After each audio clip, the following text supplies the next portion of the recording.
the big question, of course, is banning trans fats a good idea, or should the focus really be on educating Americans on healthy eating options and letting them have a choice? Well, let's bring in a local chef that you may recognize, Mike Isabella. He's the owner and chef of Graffiato and Capnos and appeared on season 6 of Top Chef and Top Chef All-Stars. He supports a potential ban on trans fats. In New York, we have Josh Barro, the politics editor at Business Insider, and he opposes the government proposing this ban. Mike, let's start with you. Do you use trans fats when you cook? You know, I do not use trans fats in Graffiato, Capnos G, all of my restaurants. I don't use it at all. We really work with farmers. We do local sourcing. We work with seasonality. You know, we don't really use it. We haven't used it ever. We make everything from scratch, everything fresh. And even if we wanted to preserve stuff, you know, we do more of classic style things of preserving, pickling, smoking, curing. But no, we don't use it at all. And I'm definitely not planning on ever using it. Right, but of course you're a chef at some fancy restaurants in which food is fed immediately. These trans fats can help preserve food on the shelf. You see these things are all in boxes. They're not fresh plates. And so why would you support a ban? Well, I also too have a fast casual restaurant, which is like a sandwich shop, and we have cakes and things like that. And you know, our cake, if sugar is also a natural preservative, butter is also a fat and natural preservative. So a lot of that stuff already that we're using in the foods is natural preservatives that's going to help keep the products longer. So if you really know how to work with it and use it, you don't really need to use something that's synthetic, that's really not really even food. And so not necessary is what you're saying? No, not necessary. Josh, when things are deemed unsafe, it doesn't seem unreasonable to ban them, right? Especially when children may be choosing certain foods when their parents aren't around. There is this obesity epidemic in this country. Why do you oppose a ban?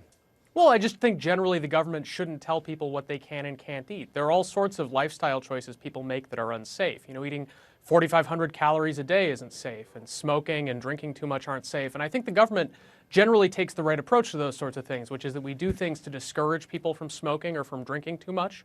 But we say if adults want to make these informed decisions, they're allowed to.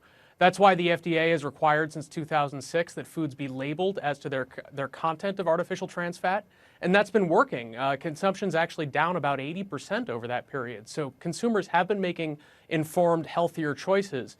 I think informing them has been working. We don't need the government to actually come in and tell people that they're not allowed to eat certain things. Josh, do you think that this discriminates against poor people in some ways?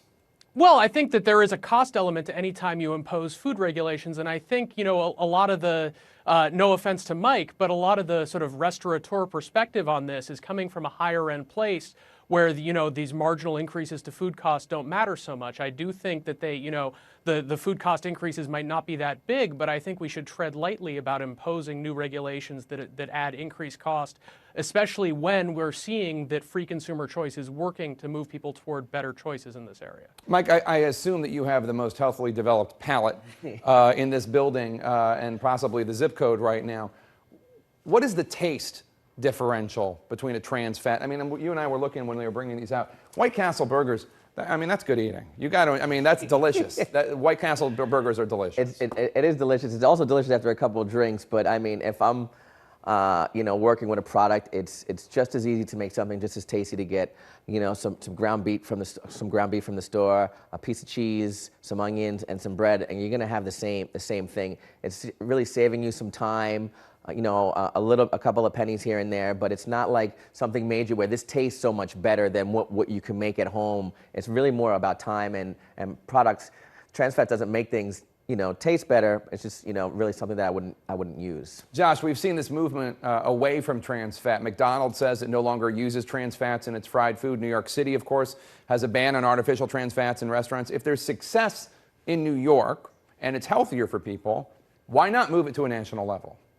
Well, again, just because I think that the market is working this out on its own. Now, I'd grant that part of what has moved restaurants like McDonald's in that direction is the fact that you had the New York ban. They had to make these changes in New York City. In a lot of cases, they said, well, it's not that difficult for us to make this move. Let's make it nationally. But it looks like there are certain products, microwave popcorn, for example, where trans fats seem to be actually, you know, a significant advantage. in those products, and that's why they're persisting there even when we've seen this overall big reduction in trans fats. So I think, in a lot of cases, it's not that hard to not use trans fats, and I think the market's been pushing people in that direction with an assist from New York, but it's still a very heavy-handed thing to have the FDA come down and basically say everywhere, no artificial trans fats. Mike, final word. I just want to basically sum up your position. As a chef, you're saying you don't need trans fats. They don't taste better.